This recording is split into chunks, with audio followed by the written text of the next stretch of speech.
المرسلين سيدنا وحبيبنا مولانا محمد صلى الله عليه وسلم وعلى آله وصحبه بارك وسلم. سبحانك لا علم لنا إلا ما علمتنا. اللهم علمنا ما ينفعنا وزدنا علما يا مقلب القلوب ثبت قلوبنا على دينك آمين. السلام عليكم ورحمة الله وبركاته. وعليكم السلام ورحمة. We begin in the name of Allah Ta'ala, all praise and thanks be to Allah, and our salutations and greetings upon our beloved messenger, Sayyidina Muhammadin sallallahu alayhi wasallam. May Allah bless and guide our lesson. Allahu Ameen. In the last lesson, we were studying the Surah Takwir. So, أعوذ بالله من الشيطان الرجيم. بسم الله الرحمن الرحيم. إذا الشمس كورت. إذا when الشمس the sun كورت will be wound up. وإذا النجوم انكدرت, and when the stars will become murky and will fall down. وإذا الجبال سيرت, and when the mountains will be moved. وإذا العشار أبطلت, and when the pregnant camel will be abandoned, or the rain clouds will be abandoned and they will not produce any more rain. وإذا الوحوش حشرت, and when the wild animals will be gathered. وإذا البحار سجرت, and when the oceans and the seas will overflow. So those are going to be the first 6 idhas. So in the surah there are 12 idhas, 12 winds. When those are the first 6. So in the first 6, are we speaking about before resurrection or after resurrection?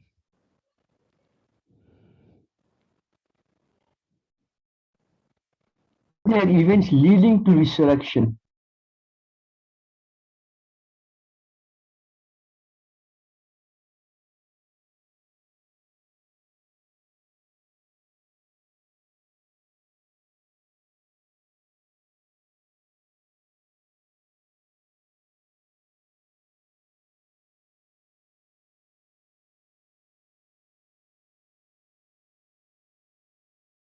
Hello?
Okay, Bismillah, I should be back, inshallah.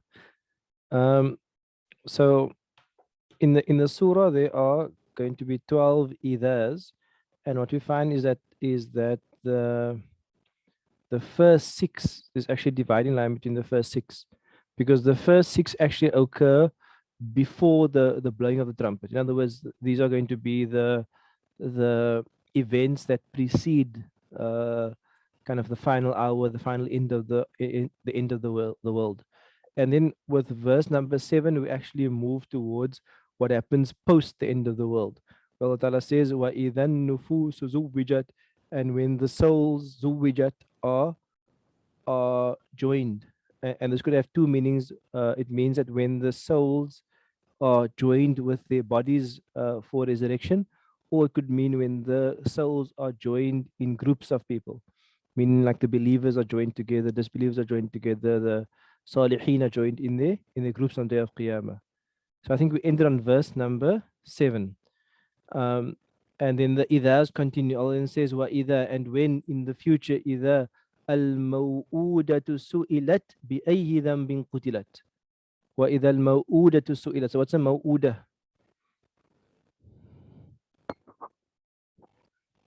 What's a maw'udah?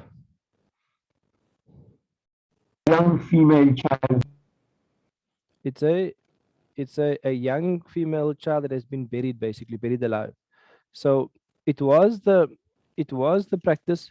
It wasn't actually the practice of the Quraysh. It was actually the practice of some Arab tribes, that they would, if they had a female child, they would at times bury that female child alive. And the reasons for that would differ. The one reason would be that if they were in like a state of war, or there was an yeah, like a state of war, and there's dangers from enemies and so on, then they would um, would bury the female child, because the female child might be taken by the enemy, or might be abused and so on.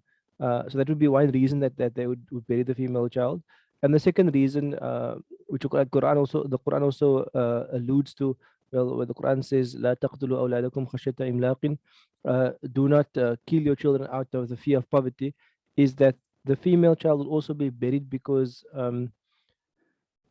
they would fear that they were not able to provide for the female child, because the male child becomes like a productive, the male child typically is able to work more, is able to trade, to look after the sheep, and the female child would be seen as an economic burden, and therefore they would at times even kill the female child.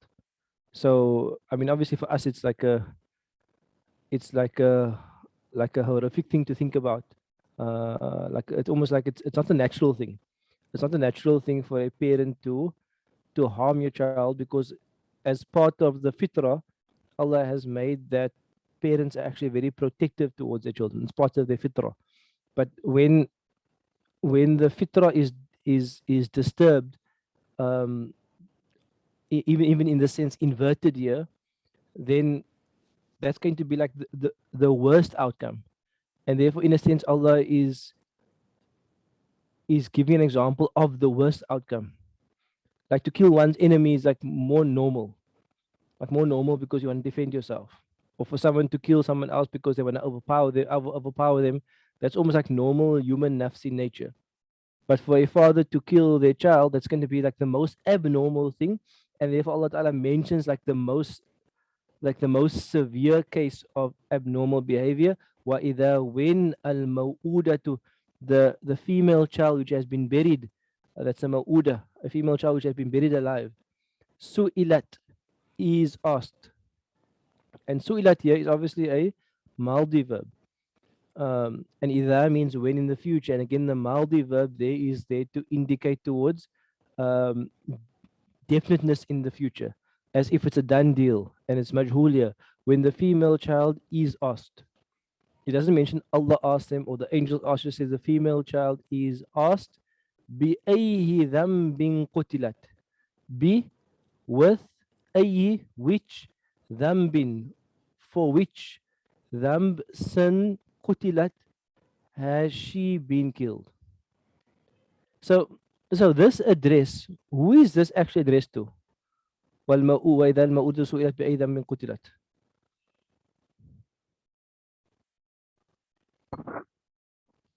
Child, Sheikh. So in terms of this, in terms of the audience of this ayah. So obviously, so basically the ayah is about the child, but who's supposed to be who must take lesson from this? Quraysh. It would be the Arabs, not particularly the Quraysh. It wasn't generally a Qurashi practice. It was some of the other tribes that used to practice this. But the reader of the Quran, it comes from Jahiliyyah. The reader of the Quran, it comes from Jahiliyyah, and where this practices become prevalent, the reader of the Quran and the hearer of the Quran is being rebuked, not directly like by Allah Ta'ala, like why did you bury your female child, but it's being rebuked in the sense that وَإِذَا الْمَوْءُودَةُ سُئِلَتْ, when this child is asked, why were you killed? In other words, your killing was completely unjustified. In other words, means that the reader of this, who is responsible for that action, is then, it's made clear to them that you have done a horrific, unjustifiable action. بِأَيْهِ ذَنْبٍ قُتِلَتْ. So that's going to be the intended audience of this ayah, and obviously as a general lesson in terms of the kind of one of the worst crimes that they are. وَإِذَا الصُّحُفُ نُشِرَتْ. When the suhuf refers to pages. Nushirat means they are going to be opened up and they're going to be spread out. What are contained in these pages? What are contained in these The pages? deeds of the people. So basically, it's a suhuful a'mal. It's a suhuful a'mal. It's are going to be nushirat, are going to be spread open. So before Allah mentions the suhuf, Allah mentions a particular crime. That in a particular crime, and also this is one of the interesting discussions here about what happens to the fate of a child who is killed, and most ulama would hold the position that a child who dies like in infancy or before they mukallaf, even if they come from a mushrik home, they will be entered into paradise based on this ayah. So based on this ayah, because this ma'udatu has been killed in the time of shirk, most likely by a mushrik, and the ma'udatu is in a sense freed from sin, because the ma'udata is being asked, بِأَيِّ ذَنْبٍ قُتِلَتْ, like what sin do you have that you were killed? So the ulama also, most ulama would make istidlal, that use this as evidence. One of the evidences that a child is basically, if they die in infancy, they are guaranteed paradise, even if they're from a non-believing home.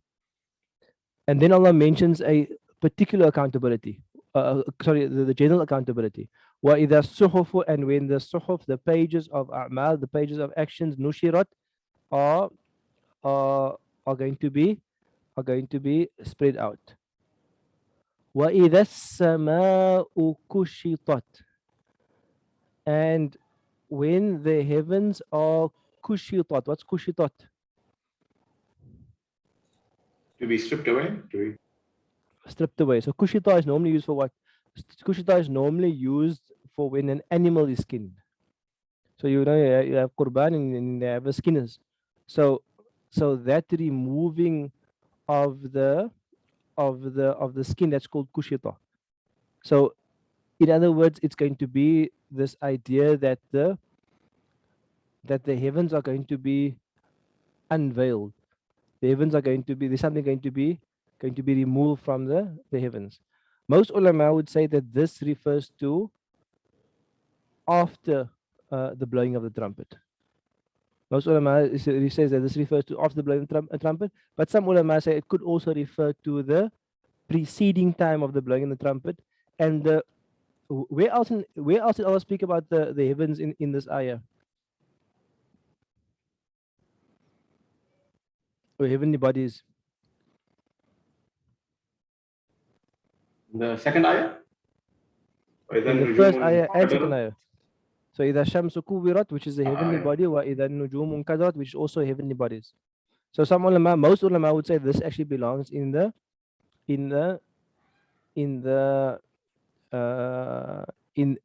phase of the blowing of the trumpet, because that in the phase of the blowing of the trumpet, there are other ayats speaking about إذا السماء انفطرت, when the earth is going to be split open, going to be إذا السماء انشقت, when the earth is going to be cracked open. So kushitat is the idea that the heavens are opened up, and there's you kind of like behold what is beyond the normal heaven. You can actually behold beyond that as well. But some ulama actually say that this also could refer to pre the blowing of the trumpet. In other words, when the sun disappears, when the stars fall, it's almost as if what is normally visible is now stripped away, and there's something new to behold within the heavens. وَإِذَا Could you just elaborate on the word asama and what that encompasses? Because the translation I looked at said sky, which I would think is maybe the first heaven. So I'm not exactly sure if this encompasses all the heavens or what this word is. Yeah, so basically, in terms of linguistically, sama is basically everything above you. So everything above you is considered to be sama. From your ceiling of your room is considered to be sama, until the seventh heaven is considered to be sama. In terms of what is visible to us, in terms of when we look up and we see clouds, we see stars, we see the universe, that's considered to be sama dunya, and dunya means lowest or closest. So in other words, the visible heavens above us is considered to be the first heaven. So in terms of sama, we would understand it to be the visible heavens above us. Okay, so Like, then this verse is just talking about what we can see. So the sama dunya. yeah, so it's basically speaking about a change of what we can see. Like what you normally see, that's going to be peeled away as like the hide of a carcass. It's going to be peeled away, and what is beyond it, in a sense, almost as if the sama is covering a veil, and the veil will be lifted. So what we normally see is the lowest heaven, and now that lowest heaven, oh, where's my camera here? That lowest heaven, it will be lifted and unveiled for us to see what is beyond. Okay, shukran. That makes sense. Sayyid Qutb in his tafsir mentions that the blue dome, the heaven is referring basically to the blue dome, which is a very comforting cover for people, and that blue dome will be stripped away, and people's deeds and lives will therefore be now exposed. Yes, those could be some of the kind of like the detailed, let's call it, opinions of what sama means. But those are going to differ. I mean, the ulama already differ whether it refers to pre the blowing or after the blowing. And if Sayyid Qutb is saying that, then he's generally actually thinking about it being pre the blowing of the trumpet, which is actually a minority opinion, not the majority opinion. But those are going to be basically, let's call it, details of possible tafasir, understanding of what the verse means. But I mean, there's all. Let's call it like when you have the ayah, the language produces a number of possible interpretations. So, for example, the language could produce a stripping of the sky pre the blowing of the trumpet, or the splitting of the sky post the blowing of the trumpet. Then, if it's pre, then you can have like another like down and say the pre could be the stripping of the day sky, which Sayyid Qutb is mentioning. The blue is basically removed from the sky, and then your deeds and actions are free to ascend. Or it could be the stripping of the night sky, which is in keeping with إِذَا الشَّمْسُ كُوِّرَتْ وَإِذَا النُّجُومُ انكدرت, when the stars fall down, as if the night sky changes. And then if it's post the blowing of the trumpet, there are basically two things which happens. There's the idea of the sky splitting open, breaking open, and there's also the idea where Allah speaks about the sky being being rolled up, and being rolled up is almost this idea of it is being like the covers are being removed and it's going to be rolled up. So those are going to be like basically the parameters of what the language allows the meanings to be within those parameters, and you'll find all of those opinions within the tafsir. So again, we have that idea of like the linguistic possibilities and then the multiple interpretations. وَإِذَا الْجَحِيمُ سُعِرَتْ. وَإِذَا, and when al-jahim, what's al-jahim mean? Hellfire. So jahim, they typically translate hellfire, but jahim actually means a fire where the fuel is stacked one upon the other. So for example, if you make like a huge fire, then you pack the logs like in layers, like layer upon layer upon layer upon layer upon layer. So a jahim is actually a stacked fire, a fire which is basically filled with fuel. That is jahim. So there's more, let's call it like intensity in the word jahim than nar, because nar can also just like mean a fire, like a normal fire can mean a stack fire. It has like it's a more general meaning, whereas jahim is specifically a fire which is stacked, and therefore the jahim becomes a synonym for the naru jahannam. When the fire which is stacked with fuel, su'irat. What's the meaning of su'irat?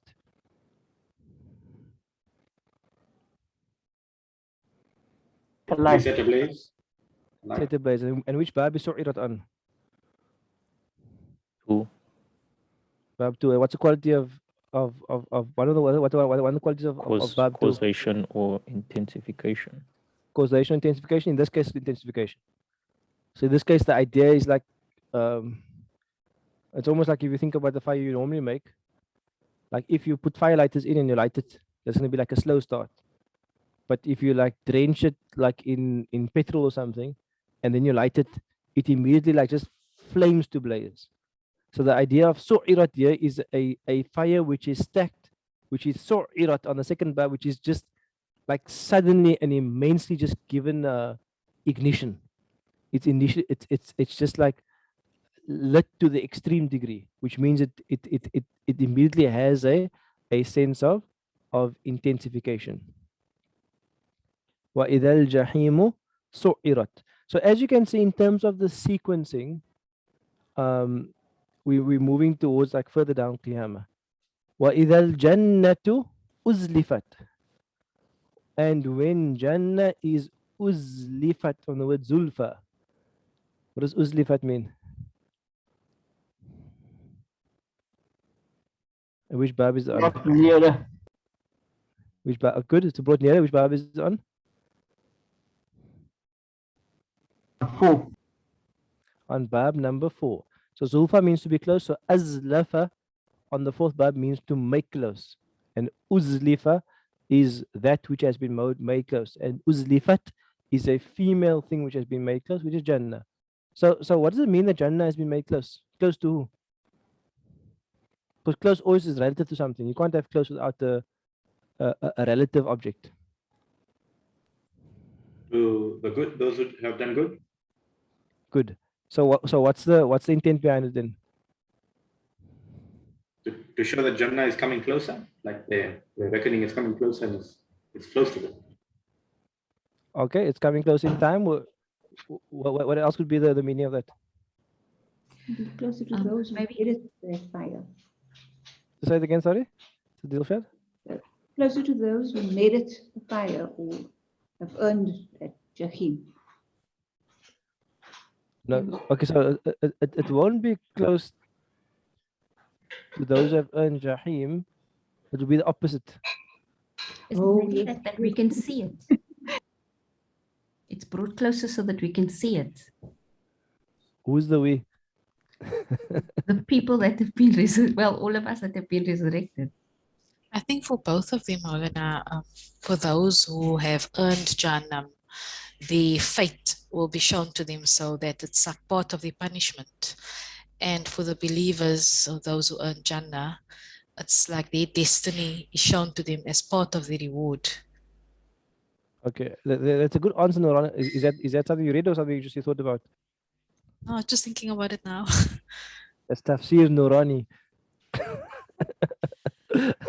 Well, it's good. It's good to ponder. Just asking where you read it from.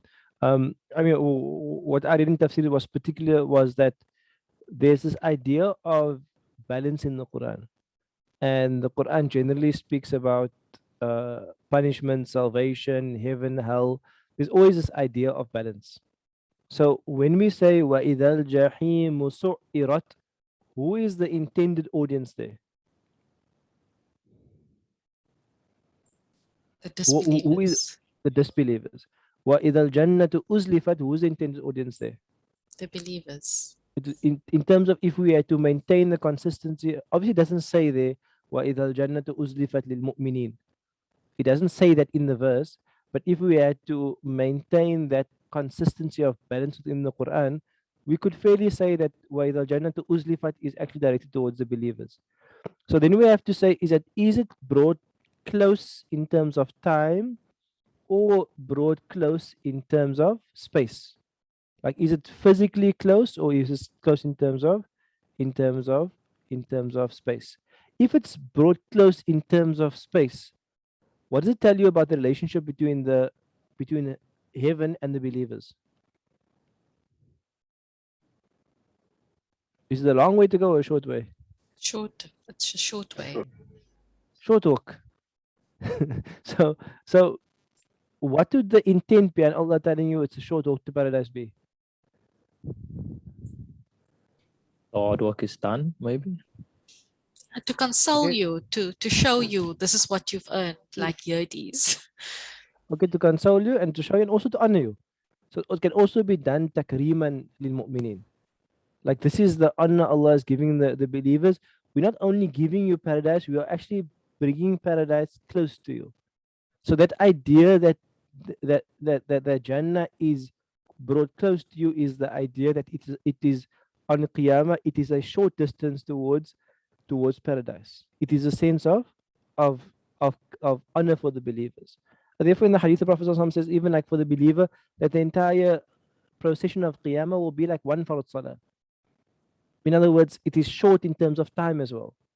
That not in terms of this ayah necessarily, but in terms of that hadith, that it is attainable, it's close even in time, that the believer won't have to wait and feel like ages and ages have passed by for them to earn paradise. And this ayah is saying that even in terms of distance, it's just a short walk to paradise, and may Allah Ta'ala cause us to walk that walk.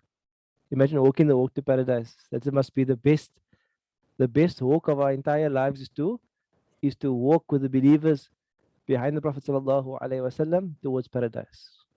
That march towards paradise will be the best walk of our lives, and for us to walk that walk in the year after, we have to walk that walk in this life as well. We have to walk behind Rasulullah ﷺ in this life, so that we can walk behind him in the next life. He is our role model. We have to take him as our guide, him as our thought leader, him as our inspiration. He must be our ambition. That is the walk in this life, and Allah will grant us to take the short walk. وَإِذَا الْجَنَّةُ أُزْلِفَتْ. Allahu Ameen. So, Brother Ziyad, Bismillah. Assalamu alaikum, Maulana. Just a thought perhaps on that. The contrast between Suyirat and Uzlifat. I mean, it's almost like can possibly be that His mercy is shown there because like Jahannam isn't brought closer, but it's almost like Allah wants the Jannah for people, in a sense. Yeah. Yes. So there's basically like Allah is basically when the ulama speak about Allah's will, they speak about Allah's will in terms of irada. What does irada mean? Irada yuridu. Intention. That means Allah's will, what Allah wants. So what Allah wants will always come to pass. And then they speak about Allah's rida. What does the rida mean?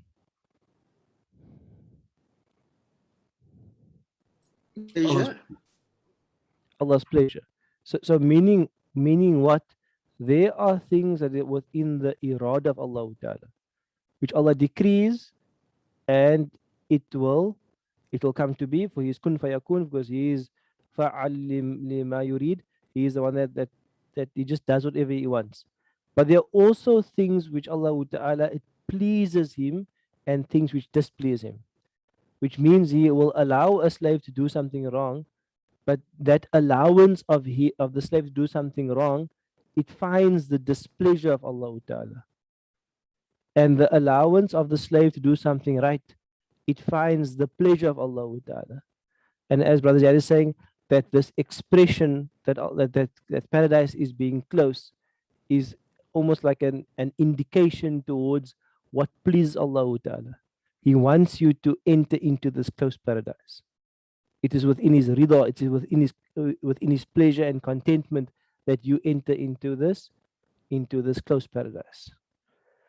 So that is going to end the 12 idhas. So in verse 13, but remember the one idha goes over 2 verses. Well, so we have 6. And the 6 we have is 6 before Qiyamah, and according to most opinions, the next 6 are going to be, well, before the end of the world, before the blowing of the trumpet, and then the next 6 are going to be after the blowing of the trumpet, after resurrection. Because after resurrection, the souls are going to be resurrected, they're going to be joined to their body, they're going to be in groups, there's going to be a questioning, the books are going to be presented, the heavens, and in that opinion there, the heavens is going to be stripped away, going to be cracked open and rolled up, and the fire is going to be set alight, and paradise is going to be brought close. So when you have that idha statement, it is a conditional statement. It needs a jawab. Like you can't end on a when. You can't say, when I go to the shop, full stop. When I cook food, full stop. When I go into the shop, you must have a then. So you must have a then. So now we had 12 wins. When. And it's almost like Allah didn't say, إِذَا الشَّمْسُ كُوِّرَتْ وَالنُّجُومُ كَدْرَتْ وَالْجِبَالُ سُيِّرَتْ. Allah kept saying, إِذَا. It's like this build up towards, because each one almost has like its independent إِذَا. There's not a wah without the إِذَا. Each one has it's like an independent sign, an independent occurrence. And when this happens, and when this happens, and when this happens, what is the jawab for that? What is the completion of that? When all of this happens, then what? But nafsun. Good. So this is going to be the end year. So this year is going to be the alimat nafsum ma ahtarat, is basically there for all these idhas. For all these idhas. Okay, it's going to be for all the 12 idhas. So in other words, this is like kind of like the climax, or the jawab, the response to all of these huge cataclysmic, huge, immense happenings. What's going to be? Alimat nafsum ma ahdarat. Alimat maldi mudari. It's going to be maldi. Maldi, why? For emphasis, for certainty. Will know, as if it is a done deal. Will know, who will know? Nafsun. Nafsun is feminine.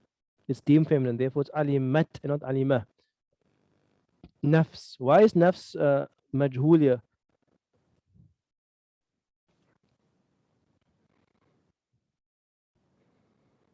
Why is it the soul and why is it a soul? To refer to all the souls? To refer to all the souls or souls in general. A soul will know, referring to that generic soul. Like each soul, a soul will know. Each soul will know ma. What's the hal of the mind? Why?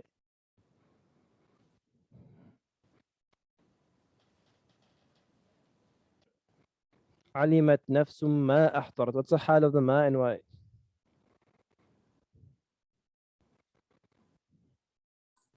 Is it nasb? Maf'ulun bihi on amilat. It's basically nasb maf'ulun bihi Every soul shall know what? Done upon? That which أحضرت. أحضرت. So what is the what verb? 4. Verb 4. What's the meaning of حاضر? Present. To be present. حاضر means to be present. So أحضرت means what?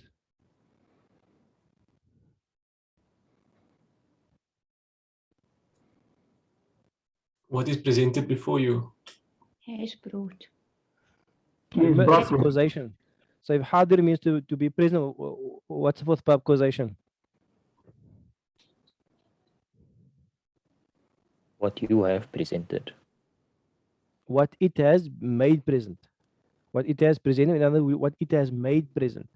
So this is this ayah is telling you when all of these things happen, then the sun and the stars and all of these things, the climax of that, the center of that, the ultimate jawab response of that is that every soul, each soul, every nafs will know ma, that which ahdarat, it has made, brought present. So which things does a nafs bring present?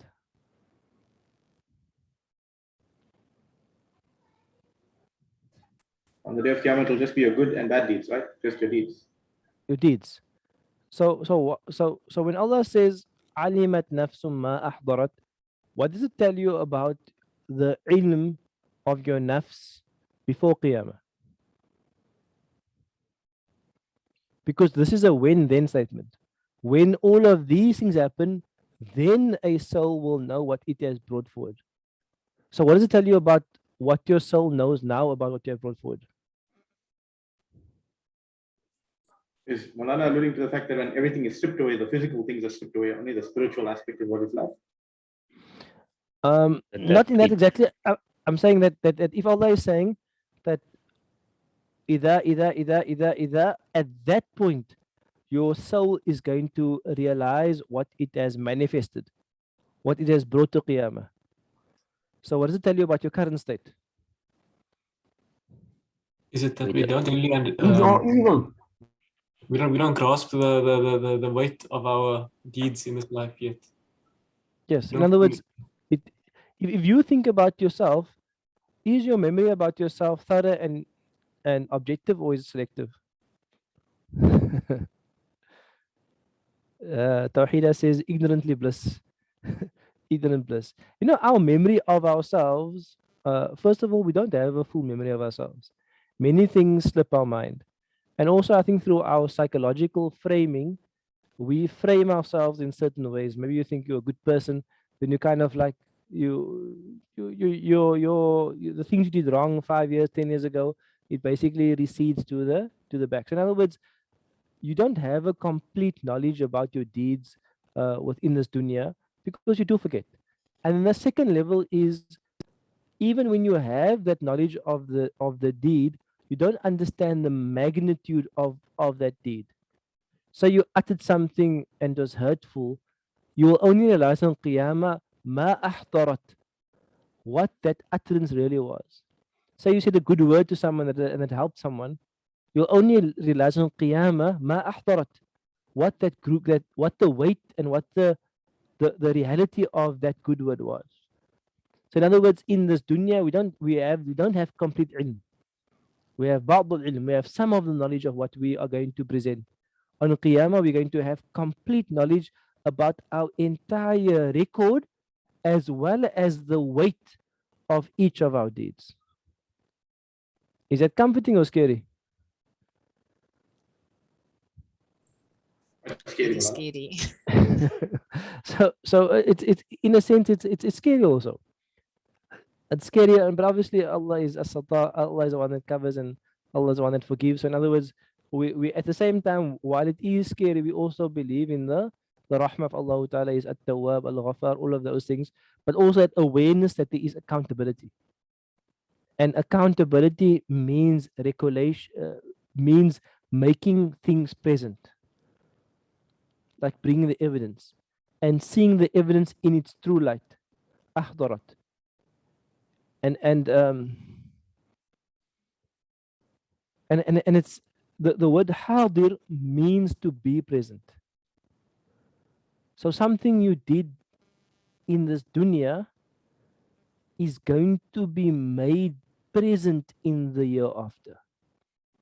Just like ponder on that for a while. The word hadir, it doesn't like mean like, you know, like just the word hadir means like if I'm hadir, it means I'm present. It doesn't mean like my name's on the page. It means I am present. So the word ahdarat has like a very like weighty meaning because it means that all my deeds, good and bad, the full value, reality is going to be made present as if it is there in the year after. So ahdarat is a very, very powerful and a very scary word, as well. With that, we come to the end of the section. What's the end of the section? It is the idhas, the when, and then that is going to be the end, and it ends with the jawab. Then Allah says fa. Now a fa, we mentioned there's two. There's the fa of ta'qib, which means then in sequence, and then the fa of tafri', like branching off that discussion. So this is going to be the fa of tafri'. For far'un means a branch. So tafri', it is the fa of branching off. So branching off from this discussion, Allah is going to mention a few things. Allah then says, فَلَا أُقْسِمُ بِالْخُنَّسِ الْجَوَارِ الْكُنَّسِ. That's going to be one qasam. Because فَلَا أُقْسِمُ بِالْخُنَّسِ الْجَوَارِ الْكُنَّسِ is going to refer to one discussion. So let's go to فَلَا أُقْسِمُ. So what does فَلَا أُقْسِمُ mean?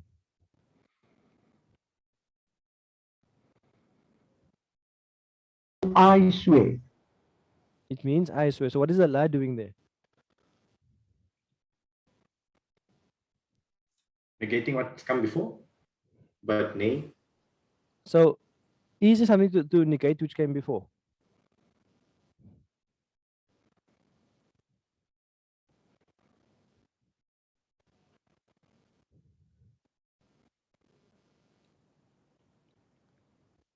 But is there something to negate that came from before? I'm trying to think when I'm going through the previous parts. Okay, so while you're pondering on that, when you have a qasam, how many parts of qasam are there? Two parts, right? That qasam and what you're taking it for. Right? Okay, so good. So where are the two parts here?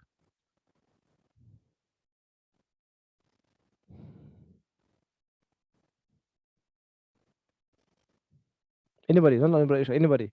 Where does the qasam, the oath of what Allah is taking it for end, and where does the oath for what Allah is taking it ends? Is it bil khunnas? Is it muqsam bih? And in the jawaril kunnas muqsam alayh? No. That's what I'm saying. This is still part of the muqsam bihi. The muqsam bihi is that which you take the oath with. So for those who maybe new to the terms, muqsam bihi means that which you take an oath with. Like I say, wallahi. And the muqsam alayhi means I did my homework, that which you take the oath for. So that muqsam bihi, which is the first part, doesn't that end at the end of verse 18 here?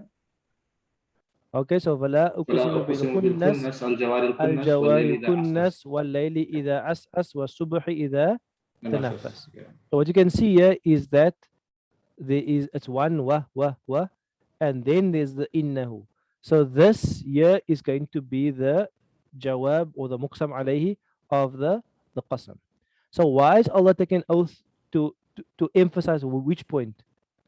Innahu laqawlu rasulin kareem. Which qawl is Allah speaking about? Innahu laqawlu rasulin kareem.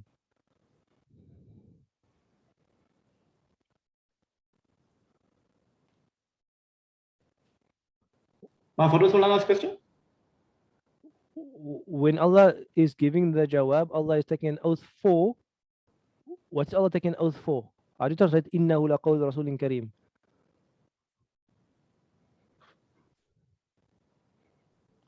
The translation that I've seen is this Quran is a word from Allah. Okay, or let me ask a simpler question. Where does the hu go back for innahu? What does the who mean there? Is that It referring doesn't to go. the speech or the Quran itself? So the who refers to the Quran. So this qasam is taken for this reason. It's taken by these things for this reason. What the reason? Innahu, that verily it, the Quran is definitely, certainly, qawlu rasulin kareem, the speech of a very honored messenger. Okay, so that's why the qasam is taken. So when we have the la, there is nothing that precedes the la to justify the la. However, what can the la, what do you think Allah can be saying la for, if that is going to be the response of the qasam? Maybe people that dispute that fact. So it's Good. not So Makki mentioned. Quran. So Makki Quran. So people are disputing the veracity, the truthfulness of the Prophet sallallahu alaihi wasallam. Allah is affirming the veracity, the truthfulness by saying, "I'm taking an oath by this and by this and by this and by this. Innahu, that verily it, the Quran, la, is undoubtedly the speech of an honored messenger, and therefore the la. One understanding is that the la is the negation. So no. La, no to your doubts, no to your thinking this is magic or this is a lie or this is some sort of made up story. Fala. I, Allah, uqsimu bil khunnas. I am taking an oath. You with me? So the la can be the negation to the doubters of the Quran. And the other opinion of la is that the la is za'ida. Za'ida means that the la is like extra. It's not meant to be translated. It's almost just like there for emphasis. So it's going to be the two opinions. Therefore, negation of something, or therefore za'ida.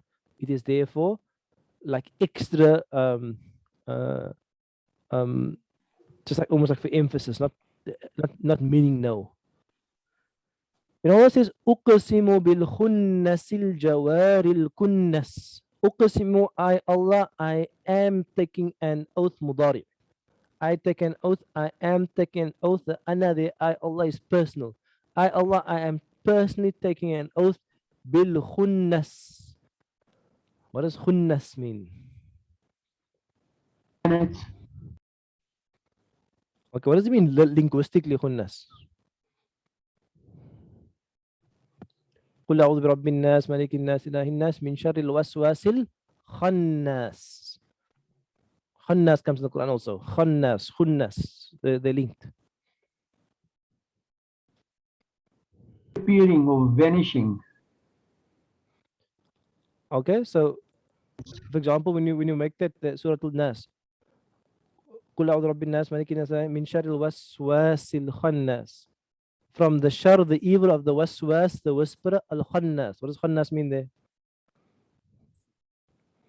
The retreating one, the one who retreats. Retreating. So in other words, khannas is khunnas is something which appears. Like let's first take Surah Al-Nas. Shaitan basically makes whispers to people. When does shaitan retreat?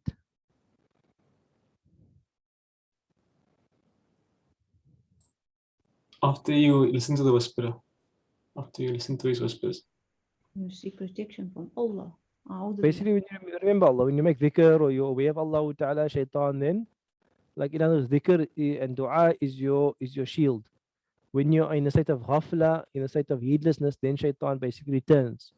He whispers to you. If you return to a state of dhikr, shaitan removes himself, withdraws. So he returns and withdraws. So the khannas is the one that is appearing and withdrawing, the constant withdrawer. But to be a constant withdrawer, you have to also appear as well. So khunnas means I, Allah, I take an oath with that which is constantly retreating. That's khunnas. And then, so I'm going to come back to what it means next. I'm just first, well, let's say, I'll discuss the meaning first of the words, and then how we apply it, we can discuss afterwards. Al-Jawar, what's Al-Jawar means?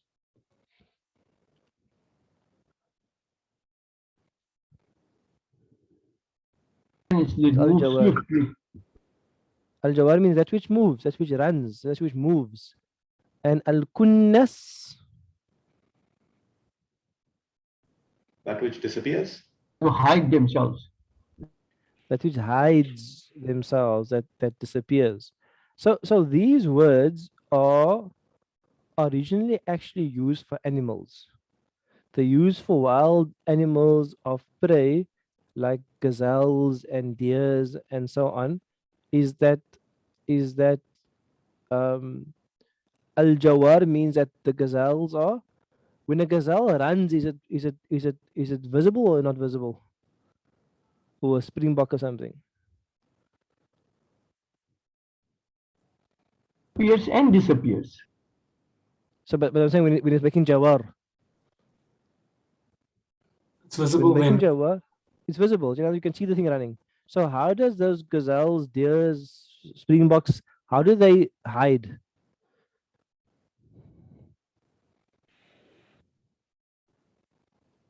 How do they hide? They camouflage in the bushes and They camouflage in the trees. bushes. So the camouflage, I forget the exact word. I think it's called. Is it called a canisa? I think it's called. Let me just see if I have it quickly. Let me see if it's open quickly. Okay, on the page. I think it's a. I forget it. It's like something like kinasa or canis or something. The word is, but anyway, the kunnas is the idea of an animal that enters into the bushes and then it becomes camouflage and then the animal is basically invisible. You with me? So in other words, there's a time when the animal is running and traveling and it's visible towards the beast of prey, and there's a time when the animal is basically retreats to its like safe spot in the bushes and it becomes camouflage, and kunnas, it is concealed.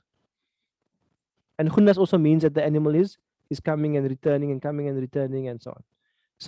So that is going to be the direct literal meaning about it. So some ulama actually do hold the opinion فَلَا أُقْسِمُ بِالْخُنَّسِ actually refers to actual animals like gazelles and like springbok and buck who are returning to watering holes, coming back, who are running in the bushes, who are then hiding away. That's going to be the application, because these words literally mean فَلَا أُقْسِمُ بِالْخُنَّسِ literally means so nay, comma, I Allah, I am taking oath by that which is constantly withdrawing.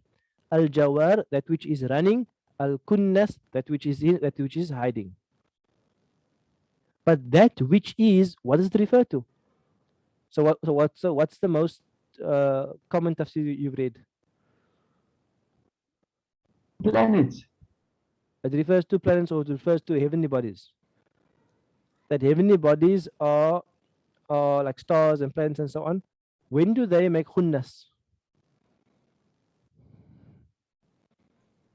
The constant motion and as they set. So when, like from our perspective, when do they make khunnas? During the day. During the day. So in other words, they make khunnas during the day. In other words, when the sun rises, all of those, and I think it's like almost like a literal retreat. Not literal, let's go literal. It's a figurative retreat, but you can literally see it retreating. It makes sense. Like as the sun is rising, if you had to, or as the dawn is cracking and the dawn is emerging, what will happen to your vision of the stars and the moon and so on? It will basically recede as the light is intensified. And then what happens when the night appears again? As it becomes darker, but doesn't it immediately, it basically gradually appears in darkness and it recedes. So it's always doing this. It's receding in the day and emerging at night. Receding in the day, emerging at night. And what does al-jawar means in terms of planetary bodies, heavenly bodies?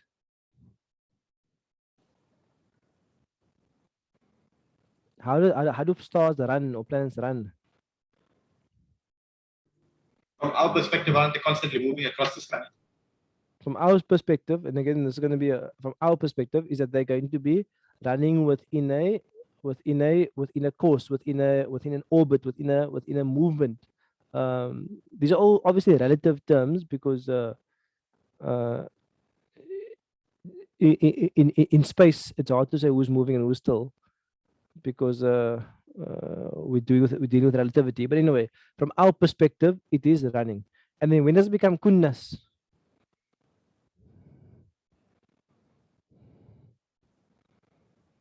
When does it become completely hidden, like a gazelle in the bush?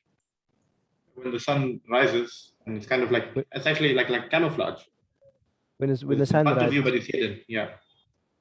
So those are different. So khunnas is basically the idea of it's there but disappearing.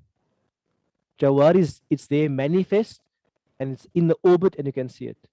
And kunnas is it is does kunnas mean it is there but you can't see it, or it's not there? It's there, but you can't see it. Camouflage, right? Yes. So kunnas means that when you look up in the middle of their dhuhr time, there are stars in the universe. You just can't see it because it's kunnas. It's like looking into a bush when you see a gazelle. You can't see it there, but it is there, but you can't see it because it's completely camouflage. So it's going to be the majority of some scholars say it refers to the gazelles originally, but some say no, it's metaphorical. Means it is majazan, it is it's isti'ara. Isti'ara means figurative speech. Isti'ara means it's figurative speech. In other words, we're not referring to the gazelle, we're actually figuratively referring to the heavenly bodies doing these actions. وَاللَّيْلِ إِذَا عَسْعَسْ وَاللَّيْلِ. So that's the oath. This is the oath. Allah takes and these three things are going to be the same things. How do you know these three are the same?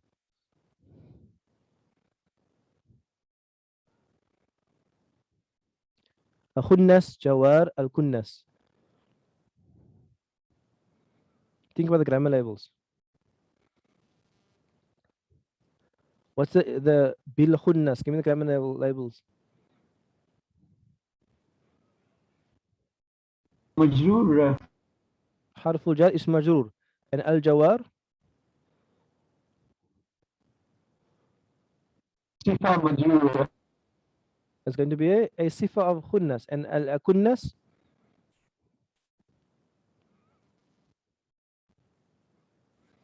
I'm not sure if it's sifa or badal, but it will be one of the two. I'm going with sifa here. So when you have a sifa of something, can a thing be a different thing? If I say the tall, strong man, can tall and strong be not the man? That's be the same. That's be the same thing. So in other words, the first part of the oath is to one thing. Then when Allah says a wa, what does it mean then? And something else. Allah takes an oath by one thing. Let's for now say the majority opinion is the stars, heavenly bodies, and Allah describes them in khunnas, jawar, kunnas. And Allah says, wa, I'm taking an oath by a second thing. Walayli, and by the night, idha as'asa. What does as'asa mean? Departs. As'asa, there are two opinions of as'asa. One opinion is that as'asa is when something emerges. Meaning what? When the night darkens, when it becomes night. That's the one opinion. And then the other opinion is that when the night leaves, actually three opinions. When the night leaves, because as'asa is what they call from the abdad. Abdad means it has dual meaning. It can mean the night becoming night or the night departing. Or it can mean both. It can mean the night coming night and the night departing. So basically it's the transitional period between day and night. Whether the night is arriving and the day is disappearing, or whether the night is disappearing and the day is coming. So then, وَالصُّبْحِ إِذَا تَنَفَّسْ. وَالصُّبْحِ إِذَا تَنَفَّسْ. Subh, what subh? Dawn. Subh is your dawn period, like your fajr period. What is tanaffas? Nafas actually means to breathe. but it is referring to the rising sun because it puts life back in. So tanafas actually means to breathe out. So when an animal breathes out, that is called tanafas. So when an animal breathes out, that is called tanafas. So that's the literal meaning. When the dawn, either it tanafas, it itself breathes out. So what could that possibly mean? Doctor has mentioned one. It could be the sun that is coming out and giving life. What else could it mean?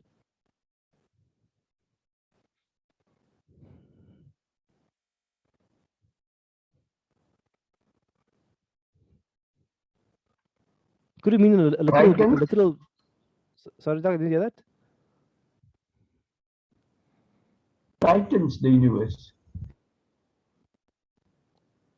What is it, Doctor? Titans. I didn't hear that properly, Doctor. Sorry.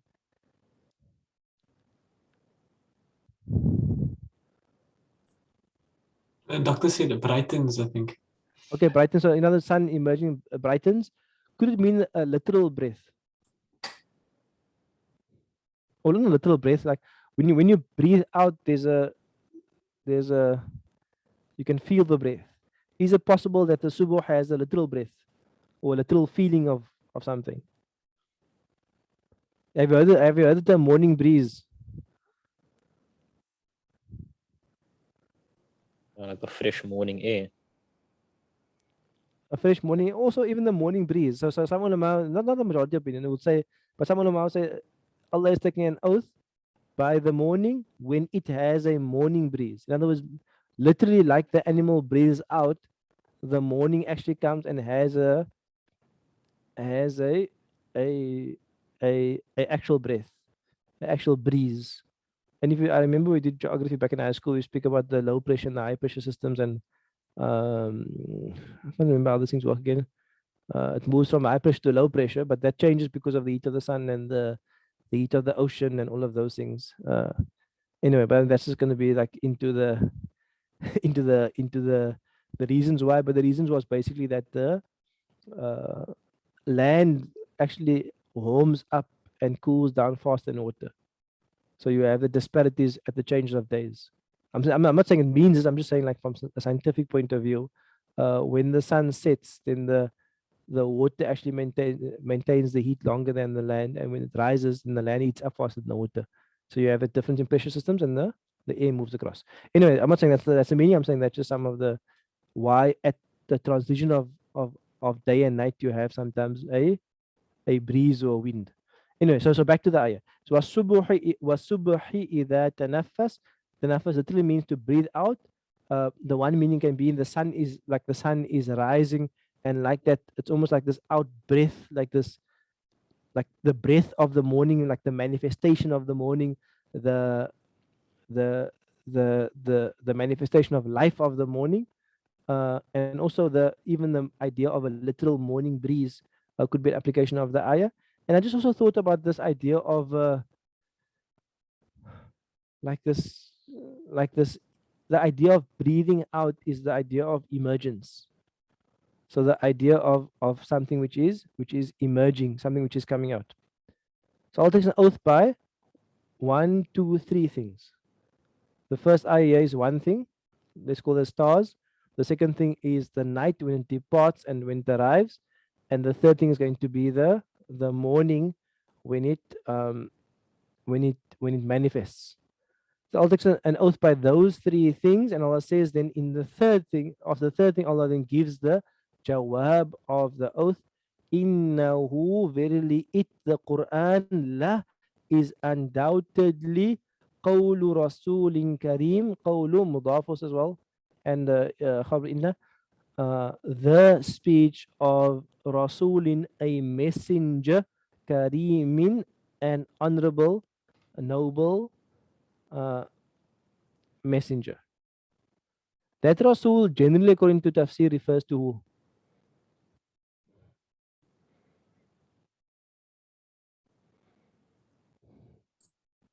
Jibreel, the Rasul that brought the Quran. Yeah, so basically most Mufassirin will say it refers to Jibril alayhi salam. Some say it refers to Prophet sallallahu alaihi wasallam, but most tafsir will say it refers to Jibril alayhi salam. So here Allah is affirming that the Quran is undoubtedly the speech of a messenger. It's not the authorship of the messenger. It is the speech of a messenger, and because he's a messenger, it tells you he's not the author. A messenger carries a message from someone, and he is a noble and honored messenger. I'm going to leave you with some homework, inshallah, because we're going to end there with the verses. Is that between what you take an oath by in the Quran, there's different theories of the oath of the Quran, but let's go with the second opinion now, which is the opinion I kind of subscribe to in most cases, is that the thing Allah takes an oath by is evidence for the thing Allah is taking an oath for. So I'll give you a simple example to illustrate it. Allah says, Wal asri. Allah is taking an oath by time, which is like time running out, squeezing out, last drops, last asr, last waqt of the day, the end of time. Then Allah says, Innal insana lafi khusr. Verily mankind is at a loss.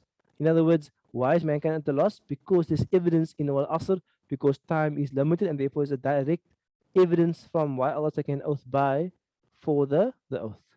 So your homework, inshallah, is, and you probably won't find tafsir, so you have to just apply your own mind, is why did Allah choose to take an oath by these three things?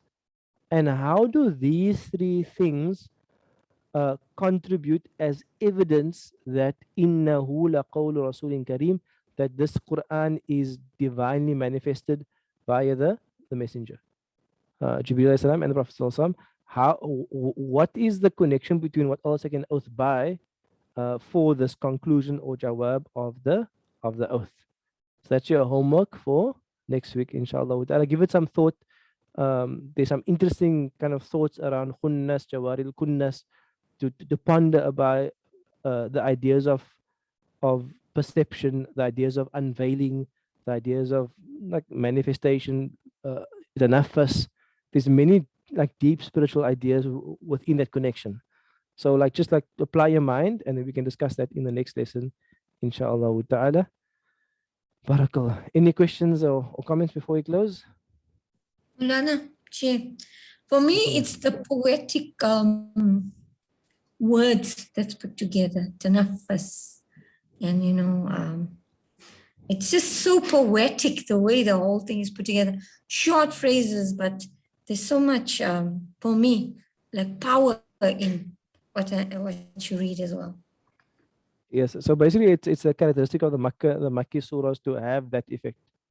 The Makki surahs are actually there to like almost like impact on your heart, where the Madni surahs are often there to create understanding of the mind, whereas Makki surahs is فَلَا أُقْسِمُ بِالْخُنَّسِ الْجَوَارِ الْكُنَّسِ وَلَيْلِ ذَا عَسْعَسِ.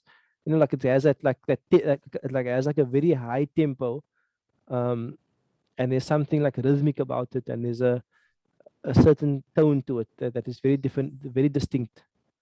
So Noran, bismillah.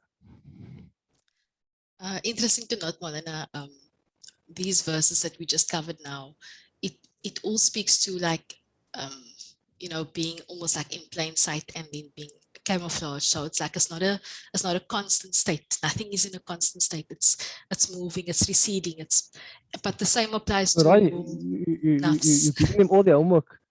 Don't give that. Sorry, you mustn't give the homework now. Shukran, keep going, please. Don't give the answers now. Keep the jewels for next week. Keep the jewels for next week. It was the answer. I was thinking I have to give it more thought, but that is what just came. Okay. No, I want you to go. I want you to go home and think about it. I don't want you to lead the witness. Okay. I want you all to go home and think. Next time, guys. There are a lot of, and it's not.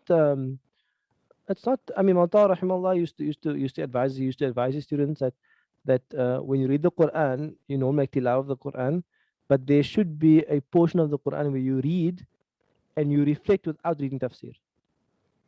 Meaning you just read a portion of the Quran and you just apply your own tadabbur. Not that you're making tafsir of it, you're thinking about your own meanings, your own insights, your own reflections. Like you're not putting an interlocutor, interpreter between you and the Quran. You're just letting the Quran speak to your own heart. So this tadabbur is actually part of the Quranic commandment of la yatadabbaruna al-Quran. Do not ponder upon the Quran as opposed to ilm, like studying the Quran. That's like a different aspect. So tadabbur has its own benefit, and I want you to make tadabbur on that aspect of the oath versus the response to the oath, inshallah. And then next week we can discuss bi'idhnillahi ta'ala. Even make some notes on it. Like if you start making some notes, you also just kind of flow from the meanings. So Tawheeda, bismillah. This opinion is totally unfounded and we have nothing to put it on. But when we generally feel the morning breeze, me and my husband, we like to say that it is the shift change of, it feels like the shift change of the malaikas. Totally unfounded. We don't have any evidence for it, but it is beneficial because in that shift change, something happens. Your deeds are being presented. Allah asks, like, in what state was my servant when you left him? So even though it is geography or something that is happening naturally, but the drop in temperature, it reminds us of that particular. We don't have any basis for this, but as I just want to warn anybody, we don't have any basis for this, but it just gives us that reminder that there is a shift change of malaikas, and it just brings us tadabbur on what our deeds are and how is it being presented, what state are we in. Yes. I was looking for that exact hadith, but the Prophet does speak about the change of shift at Fajr and Asr. But inshallah, I think as part of the homework, inshallah, we can find the actual narration, and then we can discuss it next week as well, because it might also tie into the tadabbur of these ayat, inshallah ta'ala. Barakallah. We end there, inshallah ta'ala, and may Allah bless and protect, and please keep us in your du'as. Please keep all those who are ill in your du'as. Allah must grant them complete shifa. Allah must grant sabr to their families, return them home safely, inshallah ta'ala. May Allah bless and protect all of you and your families. Wassalamu alaikum wa rahmatullahi wa barakatuh. Waalaikumsalam warahmatullahi wabarakatuh. Waalaikumsalam warahmatullahi wabarakatuh. Yes,